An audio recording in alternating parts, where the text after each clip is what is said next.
అందరికీ నమస్కారం. Hindupuram YSR Congress party incharge Deepika గారి భర్త ఒక కార్యక్రమంలో పాల్గొని మాట్లాడుతూ హిందూపురం ప్రజలు చాలా జాగ్రత్తగా ఆలోచించాలి. గత 40 సంవత్సరాల నుంచి ఇక్కడ బానిసలుగా బతుకుతున్నారు. ఇక్కడి నుంచో వచ్చినటువంటి వ్యక్తులు పరిపాలిస్తున్నారు. హైదరాబాద్లో ఉంటూ హిందూపురం ప్రజలను పరిపాలించే ఒక దుస్థితి వచ్చింది. ఇది మారాలనేటువంటి మాట అనడం జరిగింది. ఎందుకు అన్నాడంటే మూడోసారి ఎమ్మెల్యేగా గెలిచాడు బాలకృష్ణ. ఆయన అక్కడ స్థానికుడు కాదు. ఏదో ప్రభుత్వ కార్యక్రమం ఉన్నప్పుడే వస్తాడు, వెళ్ళిపోతాడు.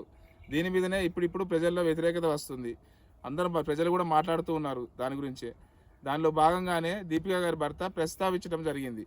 దీనిపైన బాలయ్య అభిమానులు, టీడీపీ కార్యకర్తలు నిన్నటి రోజున వైఎస్ఆర్ కాంగ్రెస్ పార్టీ కార్యాలయంపై దాడి చేసి అక్కడ ఉన్నటువంటి ఫర్నిచర్ను, వైఎస్ఆర్ గారి విగ్రహాన్ని, జగన్మోహన్ రెడ్డి గారి యొక్క ఫోటోలను వీటన్నిటిని ధ్వంసం చేయడం, పగలగొట్టడం జరిగింది.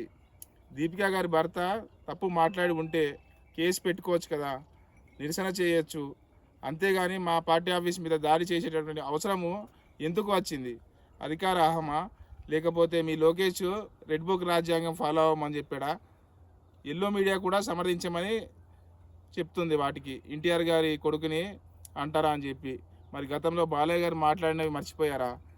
అమ్మాయిలు కనపడితే ముద్దన్న పెట్టాలి, కడుపన్న చేయాలి అనడం తర్వాత చట్టసభల్లో మా మాజీ ముఖ్యమంత్రిని పట్టుకొని వాడు సైకోగాడు అనడం ఇంకా చాలా ఉన్నాయి. మరియు మీకు ఒక న్యాయము, మాకు ఒక న్యాయమా? ఈ రోజున సంబరపడవచ్చు అధికారంలో ఉన్నామని చెప్పి. మన రెడ్ బుక్ పాలనలో భాగంగా పేజీలు తెరుస్తున్నాం, వైఎస్ఆర్ కాంగ్రెస్ పార్టీ వాళ్ళని మాట్లాడకూడదు, దాడులు చేస్తామంటే ఆల్రెడీ మా వైఎస్ఆర్ కాంగ్రెస్ పార్టీ కూడా వీటికి విరుగుడుగా సమాధానంగా మేము కూడా రాసుకుంటూ ఉన్నాం. డిజిటల్ బుక్ అనేటువంటిది ఒక దాన్ని ప్రవేశపెట్టాము. మాదైన రోజు దీనికి ఖచ్చితంగా ప్రతిచర్య ఉంటుంది, ప్రతీకారం ఉంటుంది, సమాధానం కూడా ఉంటుంది. Thank you. ఇట్లా మీ పి కోటేశ్వరరావు, కందుకూరు నియోజకవర్గం.